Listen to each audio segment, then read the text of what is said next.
Lionel মেসির এই মুহূর্তে রয়েছেন আটলান্টায়, সেখানে রয়েছেন আমাদের সহকর্মী। দলের প্রস্তুতির কি অবস্থা, এটা নিয়ে দর্শকদের একটা অনেক আগ্রহ থাকে। আটলান্টায় কেমন কাটছে সময়, প্রস্তুতির সবশেষ কি খবর, সেসব জানাতে আমার এক সহকর্মী সেখান থেকে যুক্ত হবেন, সাজিদ মুস্তাহিদ। সাজিদ মুস্তাহিদ সেখানে রয়েছেন, লম্বা সময় ধরে দলকে পর্যবেক্ষণ করছেন, সাথে রয়েছেন। এবং যে কথাটা একটু আগে বলছিলেন যে এমি মার্তিনেজকে যে প্রশ্ন করার বিষয়টা, সেদিন আমার সহকর্মীও সেখানে ছিল। এরপরে লিওনেল মেসির সাথেও সে কথা বলার চেষ্টা করেছে।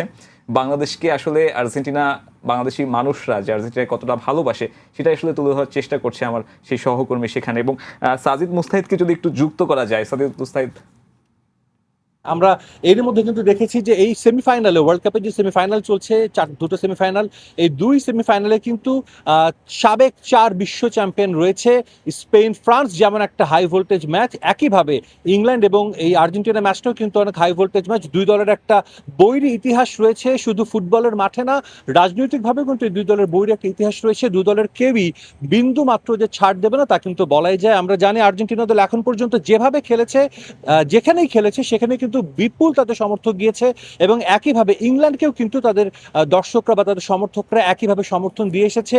আটলান্টার স্থানীয় প্রশাসন কিন্তু কিছুটা সমস্যার মধ্যে আছে, বা তারা কিছুটা ভয়ের মধ্যে রয়েছে। দু দলের সমর্থকরা যেভাবে পাগলাটে আচরণ করে, তাদেরকে সামলানোর জন্য তারা বিশেষ কিছু পদক্ষেপ নিয়েছে। আমার সঙ্গে একজন আছেন, আমাদের আটলান্টা প্রচুর বাংলাদেশি রয়েছে, বাংলাদেশি জর্জিয়া বাংলাদেশ ফেডারেশনের যিনি সভাপতি তিনি রয়েছেন।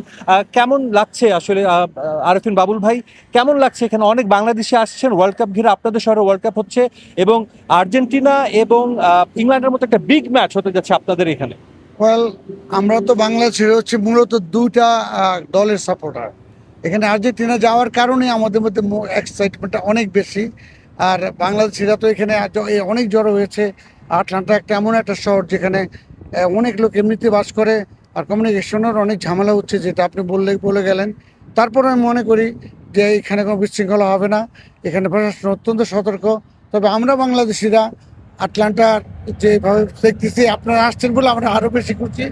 আপনাদের সাথে উঠলে দেখা হয়েছে আমাদের সাথে।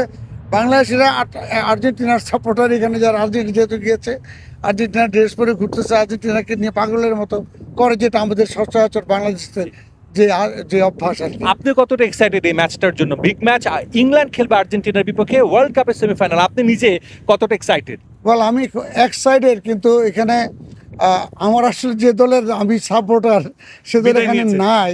তারপরও আমি মনে করি যে একটা দলে মেসি রয়েছে, যেখানে মেসির দিক থেকেও বিবেচনা করলে আমাকে আর্জেন্টিনাকে সাপোর্ট করতে হবে। একজন প্লেয়ার যে এই যে শ্রেষ্ঠ একটা প্লেয়ার আসছে পৃথিবীতে, যুগে যুগে আসছে এরকম একটা প্লেয়ার, মেসির একটা খেলা দেখবো, আমি সেই জন্য বেশি এক্সাইটেড। এক্স্যাক্টলি, অসংখ্য ধন্যবাদ। আমরা কথা বলছিলাম জর্জিয়া স্টেটের বাংলাদেশ ফেডারেশন সভাপতি। এখানে প্রচুর বাংলাদেশি কিন্তু রয়েছেন। আমরা এর আগে যখন 7 জুলাই আর্জেন্টিনা এবং মিশরের ম্যাচ হয়েছিল আটলান্টায়, সেই ম্যাচে প্রায় 5 থেকে 7 হাজার বাংলাদেশি দর্শক কিন্তু গিয়েছিলেন, যেটা অনেকের মুখে শুনেছি, প্রচুর বাংলাদেশি। এবং এই ম্যাচটা নিয়েও কিন্তু ব্যাপক উন্মাদনা কাজ করছে। আমরা জানি যে দুই দলের কেউই কিন্তু ছাড় দেবে না, এবং ক্রিশ্চিয়ান রোমেরো কিন্তু বলেছেন তারা জীবনের শেষ বিন্দু দিয়ে তারা লড়াই করে এই ম্যাচটা জিতবেন। ইংল্যান্ড দলকে নিয়ে কিন্তু আসলে আমরা দেখেছি অন্য ওয়ার্ল্ড কাপগুলোতে যেমন একটা আলোচনা হয়, যেমন একটা হাইপ সৃষ্টি হয়, এবার কিন্তু খুব একটা হাইপ হয়নি। তারা তাদের কাজটা করে গেছে, প্রত্যেকটা ম্যাচে তারা ভালো ফুটবল খেলেছে, এবং সেই ফুটবল খেলেই কিন্তু তারা এখন জায়গা করে নিয়েছে ওয়ার্ল্ড কাপের সেমিফাইনালে। হ্যারি কেন, জুড বেলিংহাম দুজনে দুর্দান্ত ছন্দে আছেন। সবাই বলছে লিওনেল মেসিদের জন্য একটা কঠিন পরীক্ষা অপেক্ষা করছে, বিকজ ওয়ার্ল্ড র্যাঙ্কিংয়ের টপ 4 টিমের মধ্যে পড়ে এই ইংল্যান্ড। এবং শুধু তাই না, এই প্রথমবারের মতো টপ 10 কোনো টিমের বিপক্ষে ওয়ার্ল্ড কাপে খেলবে আর্জেন্টিনা। তাদের জন্য একটা কঠিন পরীক্ষা আসলে অপেক্ষা করছে। এখানে বৃষ্টি চলে এসেছে, আমি এখানে শেষ করতে হচ্ছে আসলে। নিশ্চিতভাবেই পরবর্তীতে আবারও যুক্ত হয়ে আপনাদেরকে জানিয়ে দেব এই ইংল্যান্ড এবং আর্জেন্টিনা ম্যাচের সবশেষ খবর। আপাতত এখানে শেষ করছি। আপনাকে অসংখ্য ধন্যবাদ যুক্ত হওয়ার জন্য। যেমনটা শুনছিলাম আর কি, আটলান্টার প্রশাসন কিন্তু নড়ে চড়ে বসেছে।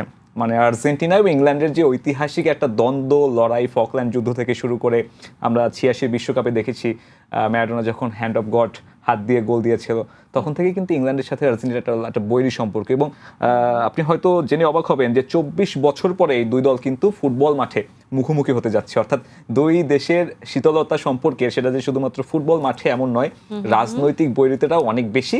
এবং সেই জায়গা থেকেই আটলান্টা প্রশাসন কি করেছে, অনেক আইন শৃঙ্খলা বাহিনী নিয়োগ করেছে। কারণ তারা প্রত্যাশা করছে বা শঙ্কা করছে যে এই ম্যাচের আগে এদের যে সমর্থকরা রয়েছে তারা মারামারিতে জড়াবে।